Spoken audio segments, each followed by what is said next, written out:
He was one of the first people who came to our home after our first child was born. And I used to brag to people that you haven't lived until you've seen Dick Leopold go peekaboo to an infant child. But no, I was very fortunate to maintain a 30-year relationship with him. Dr. Leopold, on behalf of the battalion, I'd just like to thank you.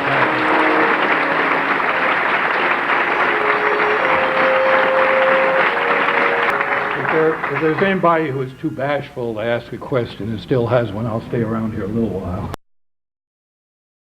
How did it come about that you ended up writing Professor Leopold's biography?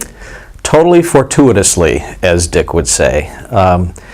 I was meeting with him in one of our regular Sunday morning sessions. I would see him probably every couple of months. He was in the nursing home over at the Mather Pavilion by then. He was curious about two things. He was worried about and planning what sort of memorial service should be had when he died. He was 92, and so he was always planning ahead for things, even if he wasn't going to be around to see them or experience them.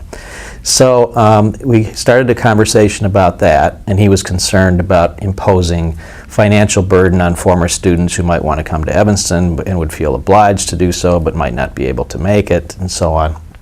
And then sort of one thing led to another, and he got into the details of what the service would be like, and he expressed a concern that there weren't people around who would necessarily know enough about him to get the facts of his life correct. And so it really kind of started, I suppose, as an effort to put together an obituary for him, ironically enough. And so one thing led to the next, and he, of course, jumped on the project immediately, and a couple of days later called to tell me that he was going to have Kevin Leonard in the Northwestern archives send me an index of his papers. Well, I didn't even know he had volumes of papers, much less something that you would call an index. And a couple of days after that, I received a very detailed index of his 187 boxes of personal papers and correspondence going back almost 100 years, including notes that he'd had from summer camp when he was 10. So that's how the project began. And so I realized, given the nature of the project and my interest in it, that this was going to take more than meeting with him every couple of months. So what began then, really every Sunday morning from that point on, was 2 hours, starting at 10 o'clock, 10 a.m. sharp. And boy, did I get grief if I was 3 minutes late. And we just walked through his entire 20th century, and it was largely his memory and recollections, aided by occasional visits back to the archives and the collections of documents, and occasionally I'd bring back a collection of letters for him to take a look at and study, and it was a remarkably enriching experience for me.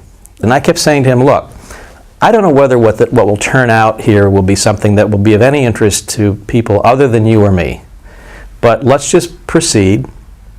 It's my job to try to make it read so that the reader wants to turn the next page. And if I do that job well, and I have a feeling there's more of a story here to your life than you might even think. And he said, well, that would surprise me. Well, lo and behold, it did surprise him, because the story to his life that had been lost in his own reframing of it, or recollection of it, was the story of a non-practicing, assimilating Jew making his way through a highly and hotly anti-Semitic, particularly first half of the American century, the 20th century. And even he had lost touch with how dramatic that status that he had shaped his life. I didn't show him any of it until it was done. I had a complete manuscript of about 300 and some pages, and he was dying to take a look at it, and I said, not till I'm done. I've got and he loved it. And I said, well, the question is, do you love it because it's about you, or do you love it because you think someone else will want to read it? He said, I think maybe someone else will want to read it. So.